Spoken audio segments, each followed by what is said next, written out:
ایران کا اسرائیل پر میزائلوں سے ایک اور حملہ، یروشلم اور تل ابیب دھماکوں سے گونج اٹھے، سائرن بجنے لگے۔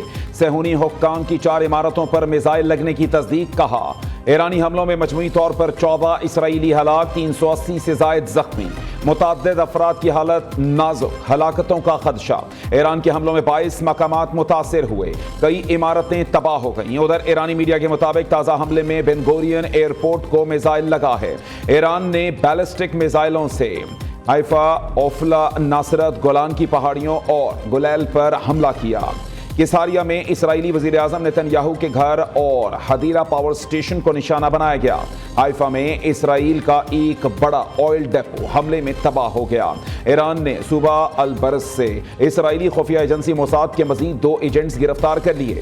ایرانی افواج نے یہودیوں کو اسرائیل چھوڑنے کا انتباہ جاری کر دیا، کہا اسرائیل کا کوئی کونا رہنے کے قابل نہیں چھوڑیں گے۔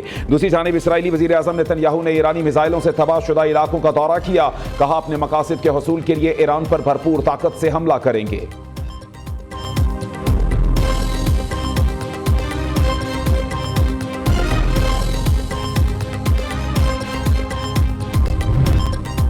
اسرائیل کا کروز میزائلوں سے ایران پر نیا حملہ، تہران، تبریز اور بندر عباس سمیت کئی شہروں پر بمباری، مشہد ایئرپورٹ پر ری فیولنگ طیارے کو نشانہ بنانے کا دعویٰ۔ اسرائیلی فوج کے مطابق گیس فیلڈز، میزائلز فیکٹری، وزارت دفاع، پولیس ہیڈ کوارٹرز کو بھی نشانہ بنایا۔ اسرائیلی حملوں میں ایرانی جنرلز، جوہری سائنسدانوں سمیت 138 افراد شہید، 900 سے زائد زخمی ہوئے۔ برطانوی نشریاتی ادارے ٹیلی گراف کے مطابق ایرانی دارالحکومت تہران میں 5 کار بم دھماکے ہوئے۔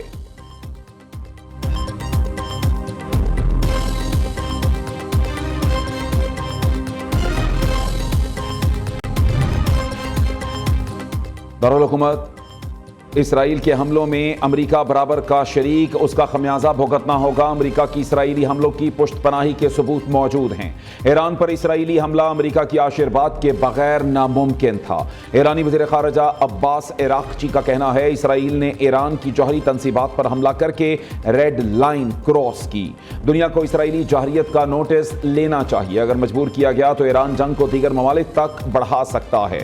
اسرائیل کے خلاف جوابی حملے اپنے دفاع میں کیے۔ ایران کسی ایسے معاہدے کا حصہ نہیں بنے گا جو اسے جوہری توانائی کے حصول سے روکے۔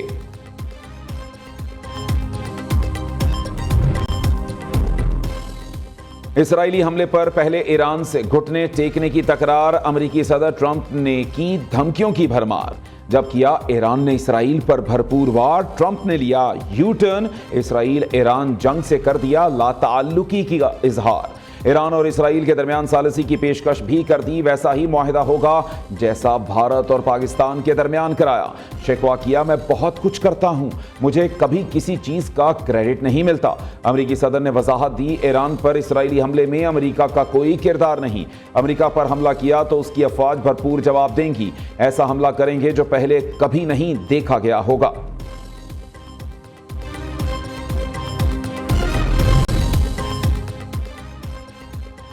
ایران اور امریکہ میں خفیہ سفارتی رابطے، مذاکرات کی نئی کوششیں، ٹرمپ کے خصوصی ایلچی کا ایرانی وزیر خارجہ سے خفیہ رابطہ۔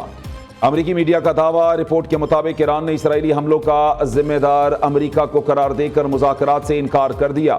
دونوں رہنماؤں کے رابطے کی تفصیلات تاحال سامنے نہ آ سکی۔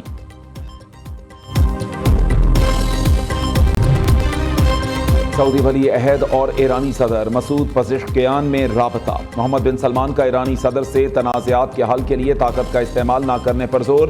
سعودی ولی عہد نے کہا اسرائیلی حکومت ایران سے تنازع بڑھانا چاہتی ہے تاکہ امریکہ جنگ میں شامل ہو۔ ایرانی صدر مسعود پزشکیان اور امیر قطر شیخ تمیم بن حمد الثانی کا ٹیلی فونک رابطہ۔ مسعود پزشکیان کا کہنا ہے کہ امریکہ دباؤ اور جبر کے ذریعے ایران پر مطالبات مسلط کرنا چاہتا ہے۔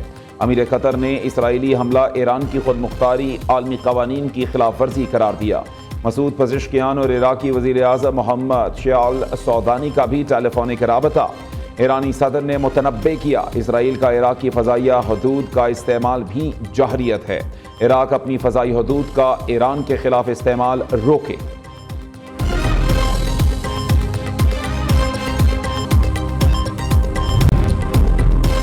ایران سے 450 پاکستانی زائرین کا انخلا مکمل۔ عراق میں فضائی حدود کی بندش سے پاکستانی زائرین پھنس گئے۔ سفارت خانہ پاکستانی زائرین سے مسلسل رابطے میں۔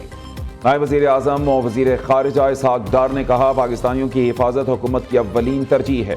دفتر خارجہ میں کرائسس مینجمنٹ یونٹ 24 گھنٹے فعال ہے۔ دوسری جانب اسحاق ڈار کا ترک ہم منصب سے ٹیلی فونک رابطہ۔ ایران پر اسرائیلی جارحیت پر گہری تشویش کا اظہار۔ ترجمان دفتر خارجہ کے مطابق دونوں رہنماؤں نے خطے میں امن و استحکام پر گفتگو کی۔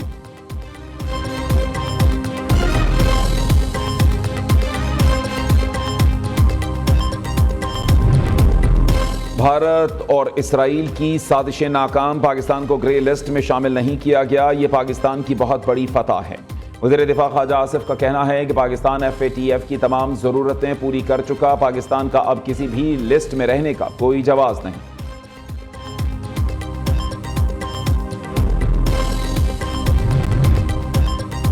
پانی ہماری بقا ہے، اپنے حق سے کسی صورت دستبردار نہیں ہو سکتے۔ بھارت کی طرف سے پانی روکنا ہمارے وجود کو خطرے میں ڈالنے کے مترادف ہے۔ چیف الیکشن کمشنر اور 2 ممبران کی تقرری۔ اسپیکر قومی اسمبلی ایاز صادق نے اپوزیشن لیڈر عمر ایوب کے خط کا جواب دے دیا۔ خط کے متن میں کہا کہ حکومت اور اپوزیشن دونوں کی جانب سے نام بھجوائے جائیں گے، تب کمیٹی بنے گی۔ وزیر اعظم اپوزیشن لیڈر میں اتفاق نہ ہوا تو معاملہ اسپیکر قومی اسمبلی کے پاس آئے گا۔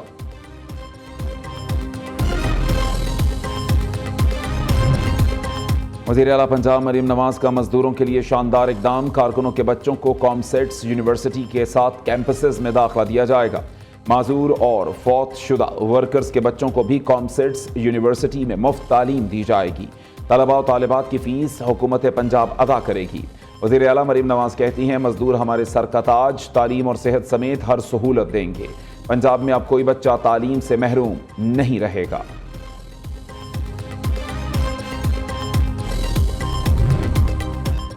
پنجاب کا 2025-26 کا 5300 ارب سے زائد کا ٹیکس فری بجٹ آج پیش کیا جائے گا۔ صوبائی وزیر خزانہ مجتبیٰ شجاع الرحمان بجٹ پیش کریں گے۔ پنجاب اسمبلی میں بجٹ پیش کرنے سے قبل کابینہ سے منظوری لی جائے گی۔ وفاق سے زیادہ ترقیاتی بجٹ 1240 ارب روپے رکھے جانے کا امکان۔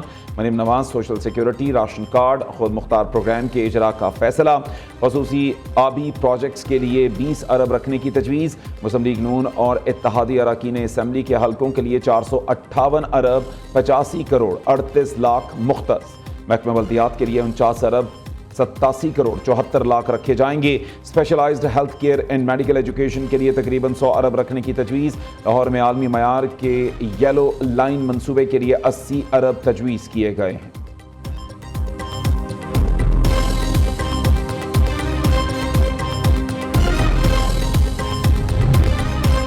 شدید گرمی کے بعد قدرت مہربان، پنجاب کے مختلف علاقوں میں بارش، گرمی سے ستائے چہرے، کھل اٹھے لاہور بادلوں کی لپیٹ میں، موسم خوشگوار۔ کراچی کے مختلف علاقوں میں بارش، آج رات اسلام آباد، راولپنڈی، سیالکوٹ، گجرات، میاں والی میں بادل برسنے کا امکان۔ خیبر پختونخوا میں کہیں ہلکی بارش تو کہیں آندھی کی پیش گوئی۔